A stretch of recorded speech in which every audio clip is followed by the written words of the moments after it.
Bonjour et bienvenue sur le podcast One Thing in a French Day. Aujourd'hui, mercredi 30 octobre 2019, cet épisode, le numéro 1722, s'intitule « La semaine dans le Jura, le clou du voyage ». Je m'appelle Laetitia, je suis française, j'habite près de Paris et je vous raconte au travers de ce podcast un petit bout de ma journée. Le texte de ce podcast est disponible en vous abonnant à la newsletter sur onethinginafrenchday.com. Vous pouvez également suivre le podcast sur Facebook ou sur Instagram. Nous étions dans le Jura pour la première semaine des vacances de la Toussaint.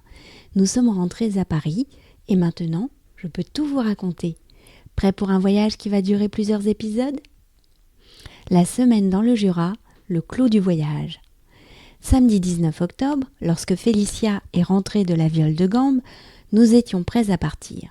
Michaela et Lisa nous avaient préparé des sandwichs. Tout était parfait. Tout allait donc pour le mieux. Nous étions au début de l'autoroute, encore en région parisienne, arrêtés dans un bouchon, ce n'était pas la meilleure heure pour partir, quand Michaela me dit « Maman, il y a un monsieur qui veut te parler. »« Ah bon ? Où ça ? » ?»« Là, par la fenêtre. » Effectivement, un monsieur me faisait signe depuis sa voiture de baisser ma vitre. « Vous avez un pneu à plat » m'a-t-il crié en montrant l'arrière de la Kangoo. Au même moment, le conducteur d'un camion, qui était sur la file la plus à droite, ouvrait sa fenêtre pour me crier « Vous avez un pneu à plat, rabattez-vous, je vous laisse passer !» J'ai remercié les deux messieurs et je me suis tournée vers Pietro. « Qu'est-ce qu'on fait ? » ?»« On va essayer de rouler jusqu'à la prochaine sortie.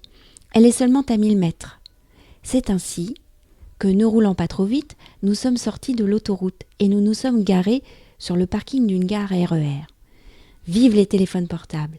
Nous avons trouvé une liste de garages, tous à moins d'un quart d'heure de route. Le premier ne pouvait pas nous prendre.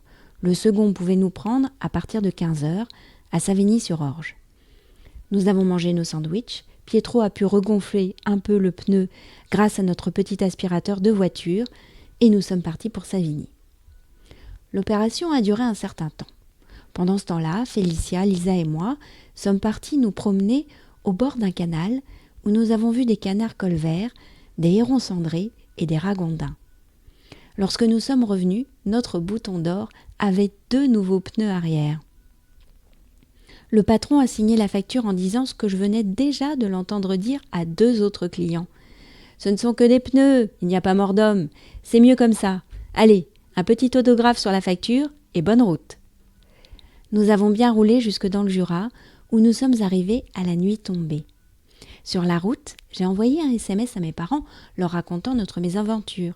Il y avait un clou dans notre pneu, il était sans doute là depuis un certain temps. « Ah, le clou du voyage !» a répondu mon père, toujours plein d'humour. One Thing in a French Day, c'est fini pour aujourd'hui. Vous pourrez retrouver le début du texte de ce podcast ou vous abonner à la newsletter sur onethinginafrenchday.com.